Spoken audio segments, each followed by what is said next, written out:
Assalamualaikum warahmatullahi wabarakatuh. Perkenalkan, nama saya Era Fajira Utasud. Saya mahasiswa di IAIN Padang Sidimpuan semester 3, jurusan PGMI. Langsung saja, di sini saya menjelaskan tentang epistemologi. Epistemologi itu berasal dari bahasa Yunani, yang artinya itu epistem, yang artinya pengetahuan, dan logos artinya ilmu. Jadi, epistemologi adalah teori ilmu pengetahuan.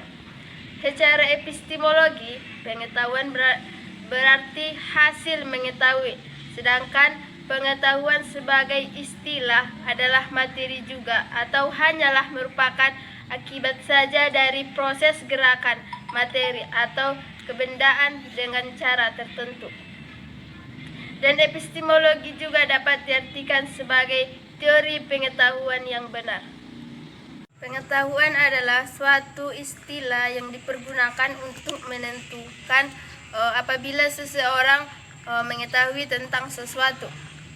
Terdiri atas unsur yang mengetahui dan yang diketahui serta kesadaran mengenai hal yang ingin diketahuinya tersebut. Pengetahuan adalah hasil segala perbuatan manusia untuk memahami suatu objek yang dihadapinya melalui indera penglihatan, pendengaran, dan indera yang lainnya. Semua pengetahuan hanya dikenal dan hanya ada dalam pikiran manusia. Tanpa pikiran, pengetahuan tidak akan eksis. Pengertian epistemologi dalam filsafat ilmu yaitu disiplin ilmu yang membicarakan dan menyelidiki sumber, kaidah, proses, dan batasan suatu ilmu ataupun pengetahuan sehingga membawa kepada pemahaman terhadap kebenaran yang hakiki. Dalam filsafat, epistemologi merupakan kajian yang sangat mendasar atau cukup mendasar baik dalam filsafat barat maupun filsafat Islami. Jika seseorang tidak memahami pengertian tentang epistemologi, sama saja seseorang itu tidak belajar tentang filsafat. Jadi, apabila kita ingin mengetahui tentang filsafat, maka sebaiknya kita juga harus memahami tentang epistemologi. Saya akan menjelaskan tentang pengertian epistemologi.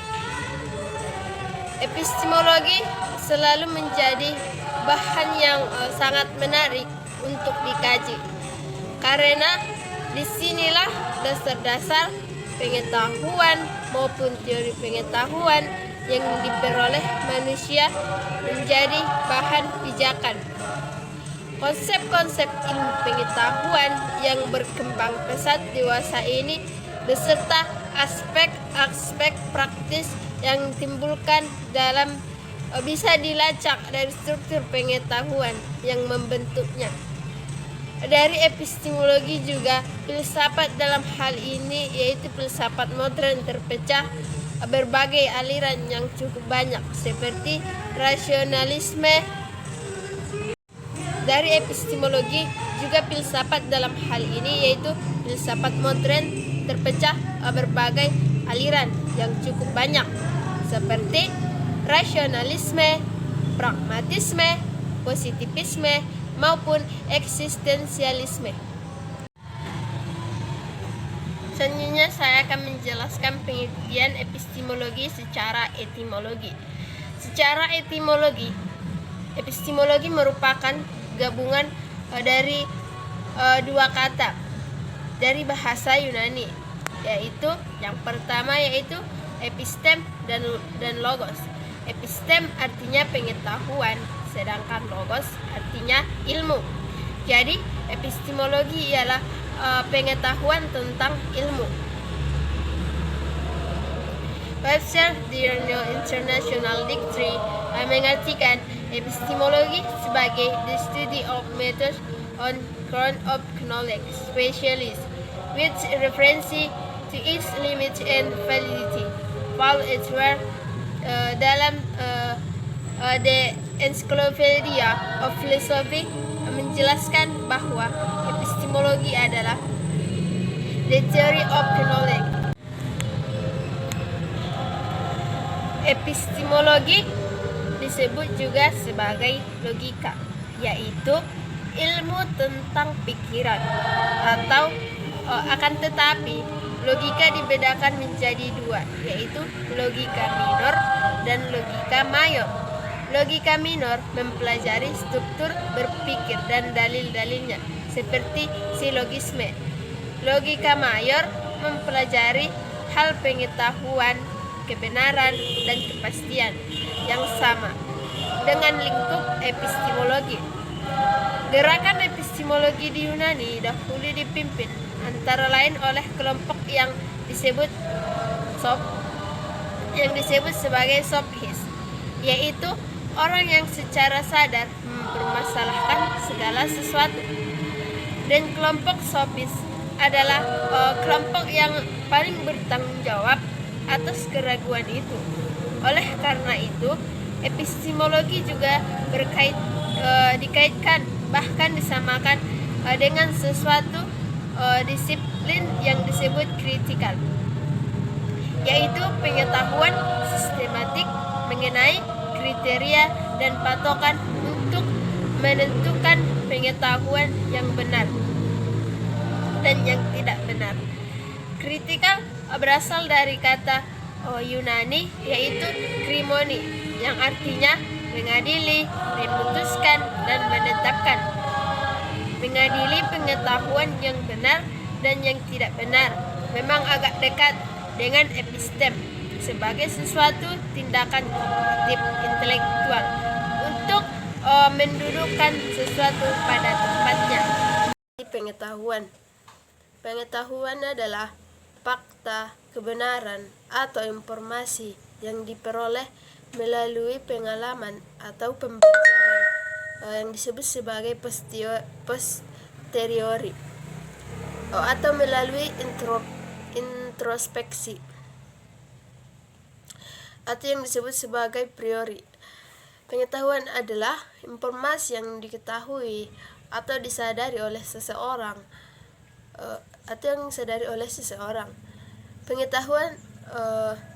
Tapi pengetahuan tersebut tidak terbatas pada deskripsi, hipotesis, konsep, teori, prinsip, dan prosedur yang secara probabilitas Bayesian atau yang diartikan sebagai benar atau berguna. Pengetahuan juga diartikan berbagai gejala yang ditemukan dan diperoleh manusia melalui pengamatan akal. Pengetahuan terlihat pada saat seseorang menggunakan akal budinya untuk mengenali benda atau kejadian tertentu yang belum pernah dilihat atau dirasakan seseorang tersebut sebelumnya. Ketika seseorang melakukan suatu pekerjaan yang sebelumnya belum pernah dia kerjakan, maka dia akan mendapatkan pengetahuan yang baru. Pengetahuan akan bertambah dengan melakukan sesuatu hal yang belum pernah dia lakukan. Pengetahuan juga dapat didefinisikan sebagai penggabungan data dan informasi. Data adalah fakta mentah, sedangkan informasi adalah data yang dilihat atau data yang berdasarkan sudut pandang tertentu. Menurut Turban, terdapat hubungan antara data dan informasi, antara data, informasi, dan pengetahuan. Ephraim Turban, Aronson, dan Liang menjelaskan tentang hubungan antara data dan informasi. Data adalah koleksi dari fakta-fakta, pengukuran, dan statistik. Informasi adalah data yang terorganisir dan terproses dengan akurat. Pengetahuan adalah informasi yang bernilai relevan secara kontekstual dan dapat dikerjakan. Hubungan antara data dan informasi Hubungan antara data, informasi, dan pengetahuan digambarkan dengan berbagai hal. Pengetahuan juga dapat diartikan sebagai sesuatu yang harus dimiliki seorang manusia, sesuatu yang harus dipelajari oleh manusia agar dapat berkembang di lingkungan, masyarakat, bangsa, dan bernegara. Dan pengetahuan itu ialah hasil dari penginderaan manusia atau hasil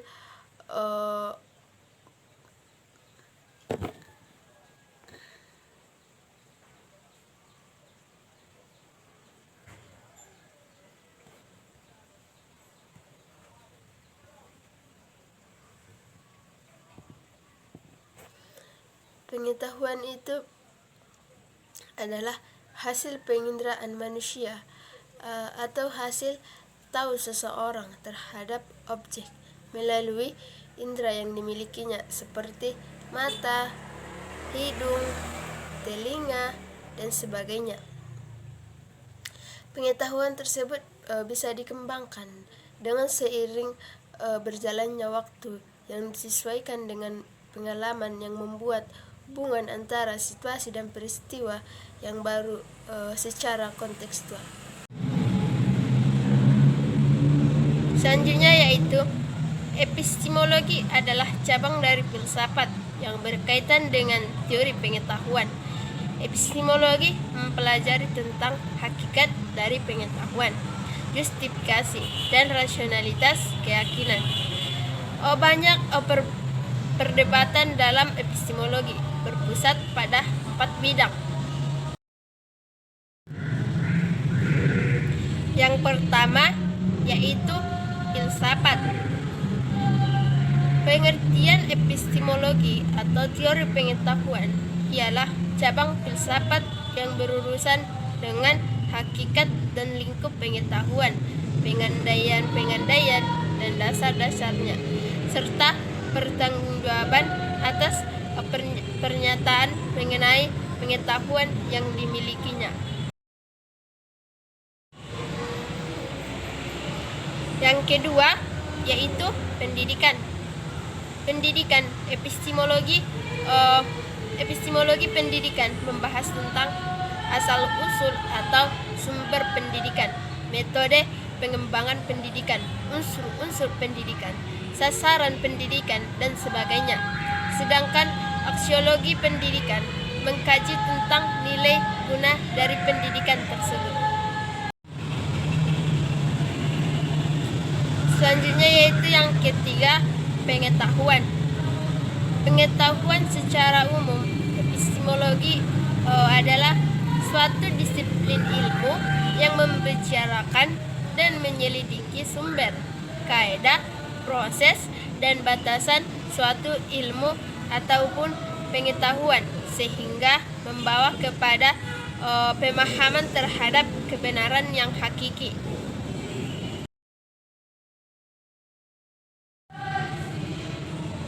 Yang terakhir yaitu pentingnya. Selain itu, epistemologi sangatlah penting untuk kita pelajari karena epistemologi merupakan landasan bagi manusia untuk bertindak dalam kehidupan sehari-hari sebagai dasar untuk mengembangkan kearifan dalam pengetahuan dan juga sebagai sarana untuk mengetahui tentang variasi kebenaran pengetahuan.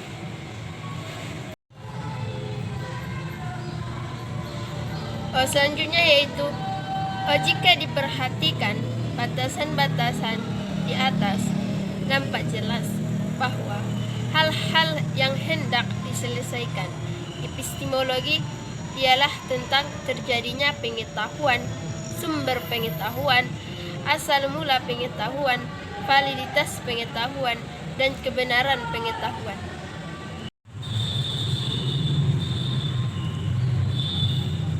Sejarah epistemologi. Masuknya agama Nasrani ke Eropa memacu perkembangan epistemologi lebih lanjut, khususnya karena terdapat masalah hubungan antara pengetahuan samawi dan pengetahuan manusiawi. pengetahuan supranatural, dan pengetahuan rasional, natural, intelektual, antara iman dan akal. Kaum agama di satu pihak mengatakan bahwa pengetahuan manusiawi harus disempurnakan dengan pengetahuan fides, sedangkan kaum intelektual mengemukakan bahwa imam adalah omong kosong kalau tidak terbukti oleh akal. Situasi ini menimbulkan timbulnya aliran skolastik yang cukup banyak perhatiannya pada masalah epistemologi, karena berusaha untuk menjalin paduan sistematik antara pengetahuan dan sejarah samawi dari pihak dengan pengetahuan dan ajaran manusiawi intelektual rasional di lain pihak. Pada fase inilah terjadinya pertemuan dan sekaligus juga pergumulan antara Helenisme dan Semitisme, kekuasaan keagamaan yang tumbuh berkembang selama abad pertengahan Eropa tampaknya menyebabkan terjadinya supremasi Semitik di atas alam pikiran Helenistik. Di lain pihak, orang merasa dapat memadukan Helenisme yang bersifat manusiawi intelektual dengan ajaran agama yang bersifat samawi supernatural. Di sini tumbuh rasionalisme, empirisme, idealisme, dan positivisme yang semuanya memberikan perhatian yang amat besar terhadap problem pengetahuan. Selanjutnya saya akan menjelaskan tentang sejarah epistemologi. Sejarah Pranarka menyatakan bahwa sejarah epistemologi dimulai pada zaman Yunani kuno, ketika orang mulai mempertanyakan secara sadar mengenai pengetahuan dan merasakan bahwa pengetahuan merupakan faktor yang sangat penting dalam menentukan hidup dalam kehidupan manusia. Pandangan itu merupakan tradisi masyarakat dan kebudayaan Athena. Tradisi dan kebudayaan Sparta lebih melihat kemauan dan kekuatan sebagai satu-satunya faktor. Athena mungkin dapat dipandang sebagai basisnya intelektualisme, dan Sparta merupakan basisnya voluntarisme. Zaman Romawi tidak begitu banyak menunjukkan perkembangan pemikiran mendasarkan sistematik mengenai pengetahuan. Hal itu terjadi karena dalam pikiran Romawi adalah alam pikiran yang sifatnya lebih pragmatis dan ideologis.